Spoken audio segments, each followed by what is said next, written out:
exercitar. O dióxido de carbono, produzido pela decomposição térmica de 320 gramas de carbonato de cálcio, ele teve seu volume medido a 27 graus Celsius e 0,8 atm. Dados: a massa atômica do cálcio, igual a 40, do carbono igual a 12, do oxigênio igual a 16 e o valor da constante. O valor em litros encontrado foi. Então, nós queremos saber 320 gramas, quanto ele vai ter em litros. Vamos à resposta. Nós temos a reação de decomposição do carbonato de cálcio, que vai produzir óxido de cálcio mais dióxido de carbono. E nós queremos saber 320 gramas de carbonato de cálcio, qual o volume que vai produzir de dióxido de carbono. Se nós fizermos a massa molecular do carbonato de cálcio, nós somaremos as massas atômicas da molécula de carbonato de cálcio e encontraremos 100. Então, nós temos 100 gramas por mol de carbonato de cálcio. Então, 100 gramas de carbonato de cálcio, 1 mol de carbonato de cálcio, que tem 100 gramas, produz 1 mol de dióxido de carbono.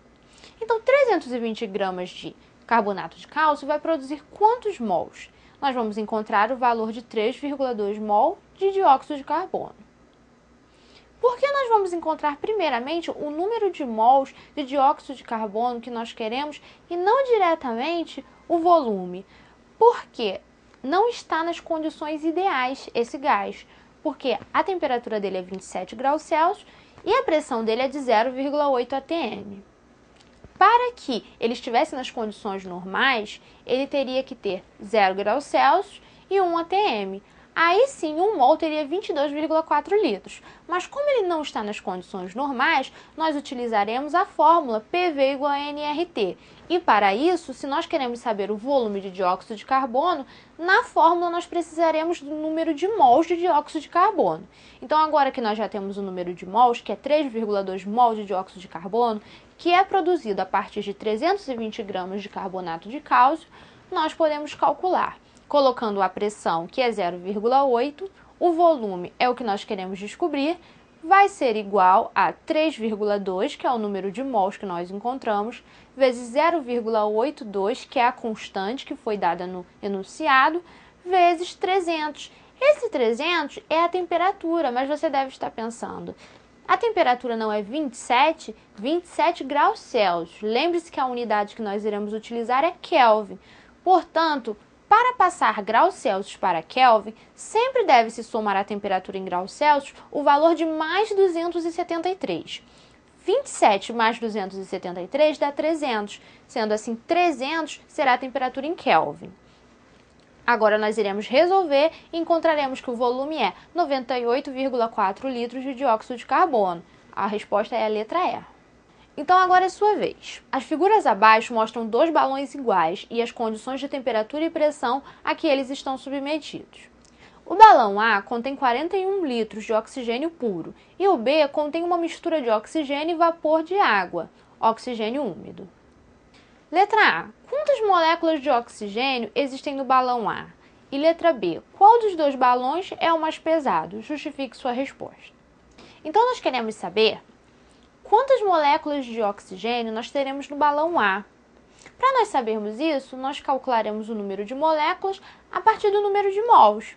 Então, como as moléculas do balão A, elas são um gás que não está nas condições normais de temperatura e pressão, você deve ter feito o quê? Você deve ter aplicado a fórmula PV igual a nRT. Então, a pressão do balão A é 3 atm. E 41 é o volume que é dado dele em litros. O número de mols é o que nós queremos descobrir para sabermos o número de moléculas que nós vamos ter de oxigênio. R, a constante, 0,082, vezes 300. 300 é a temperatura que foi dada, 27 graus Celsius. Passando para Kelvin, nós teremos que somar mais 273. 27 mais 273, encontraremos 300. Então, N, que será o número de mols, será igual a 5 mols de oxigênio.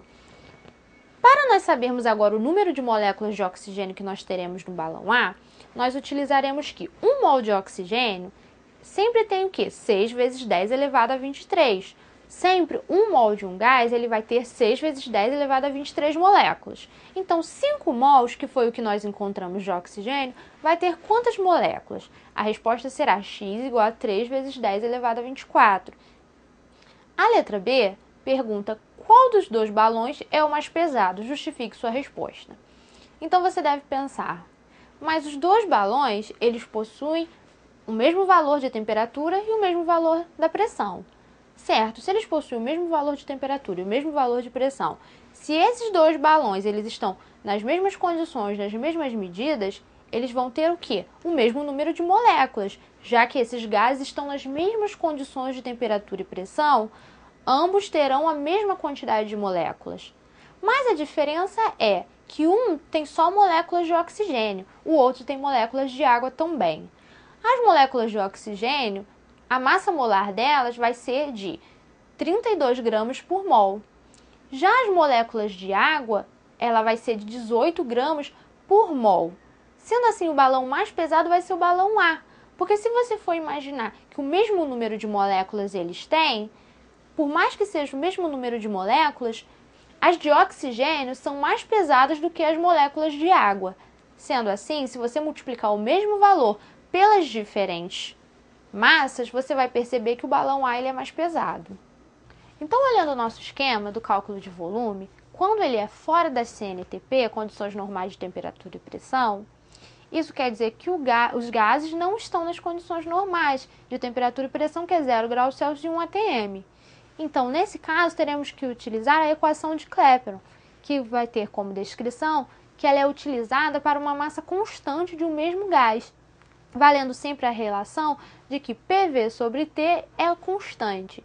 Então, nós sempre utilizaremos a constante 0,082, que nós temos na fórmula PV igual a nRT, sendo P pressão, que é dada em atm, V volume dado em litros, N número de mols, R a constante universal, que é 0,082, e T a temperatura, que é dada em Kelvin.